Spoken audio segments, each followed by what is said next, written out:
Let's talk about John Cornyn, okay?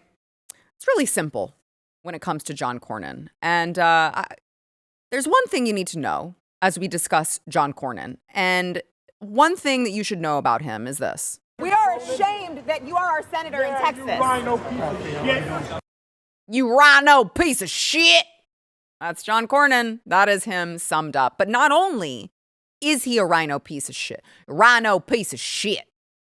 Love it. I love that. That is a pure Texan.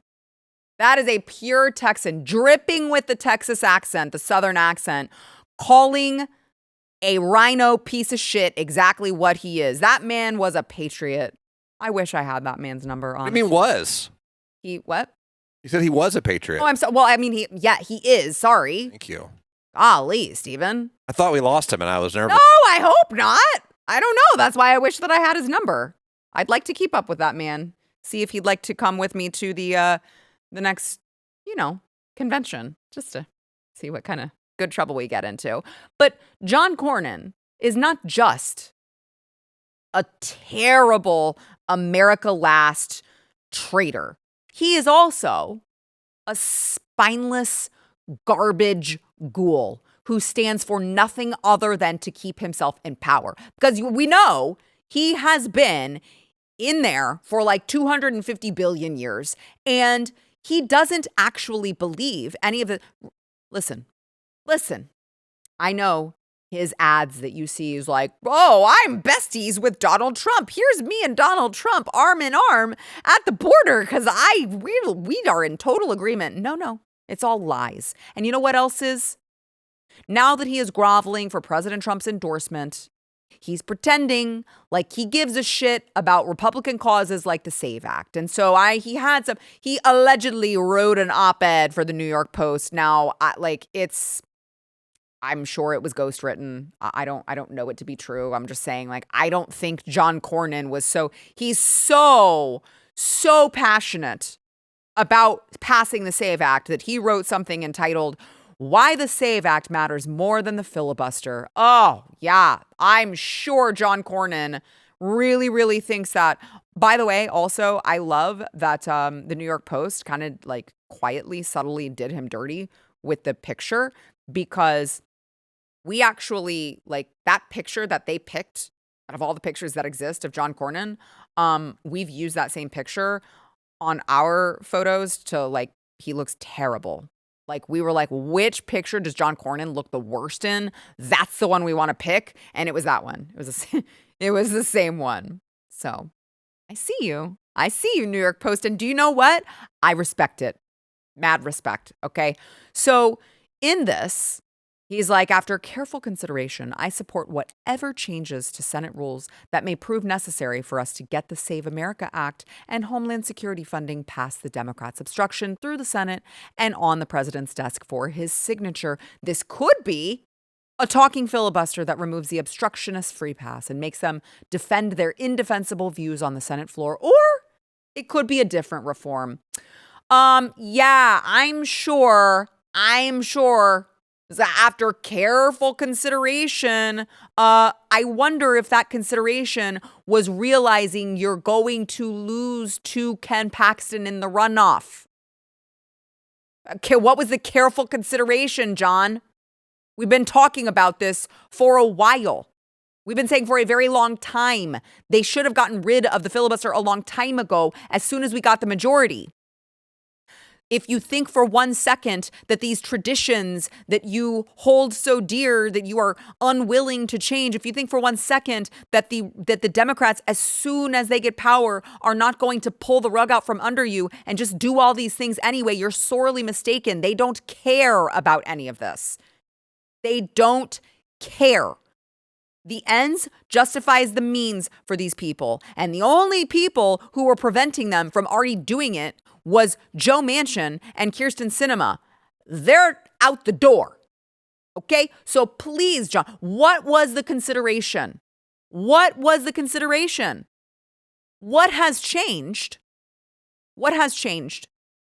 Because you've supported this for decades. Let me give you a flashback in time, John. 2013, Cornyn predicts brokered compromise on filibuster issue. The new number 2 Republican in the Senate says that if history is any judge, the chamber's leaders will likely work out a deal and not pull the trigger on the nuclear option to change the Senate rules with a simple majority vote. He noted that discussions are continuing and, I hope, does not result in the imposition of the nuclear option. Let me give you another one. 2022, Texans John Cornyn and Ted Cruz help GOP senators block federal voting rights bill.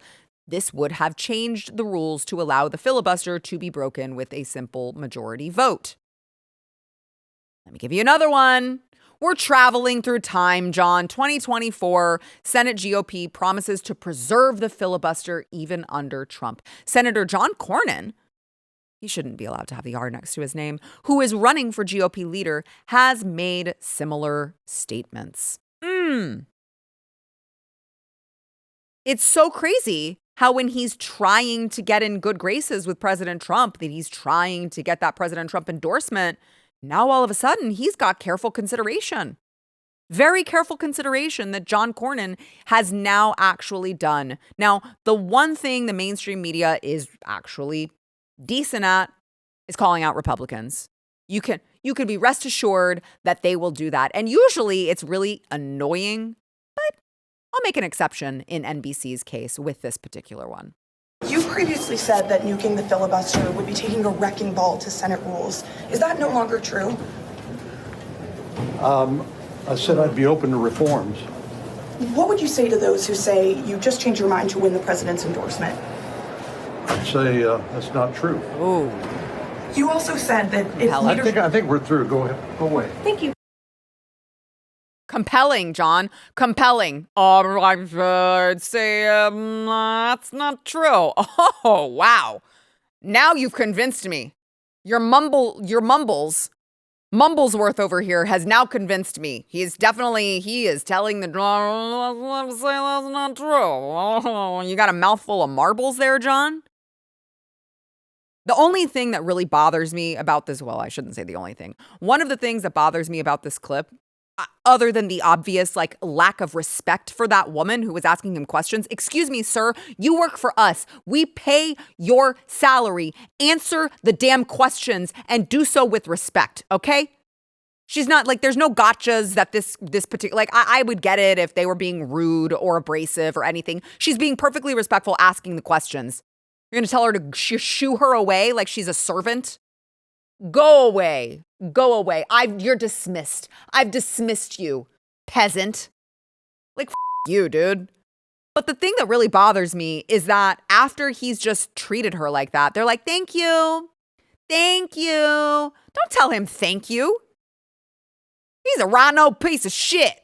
Don't tell him thank you. By the way, who can blame the guy for being a little testy, I guess? He probably saw the latest polls, which have my friend Ken Paxton ahead by 8 points. And he still is ahead by a point, even if President Trump comes in with that John Cornyn endorsement. So, yeah, who can blame the guy? Who can blame the guy? You know? I probably would be pretty upset too. I'm only gaining 2 points with the Trump endorsement that I'm trying to do. I'm doing literally everything I can to gain. So in response to this, Cornyn's staff is apparently, they're spiraling, guys. They are spiraling. Let me show you this. Yeah. So we blurred this because one of Cornyn's political directors, or he used to be, he very clearly is still Team Cornyn.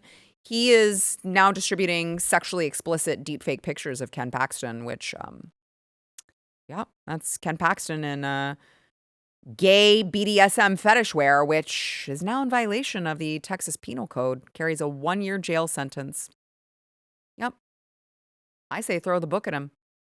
First, John Cornyn, as my friend Alex points out, first John Cornyn doxed a sitting U.S. House member.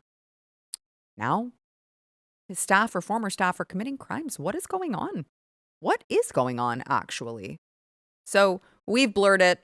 But as of the time of this taping, the original unblurred photo is still on that guy's page, who, by the way, he was like crashing out at me the other day because there's also a rumor.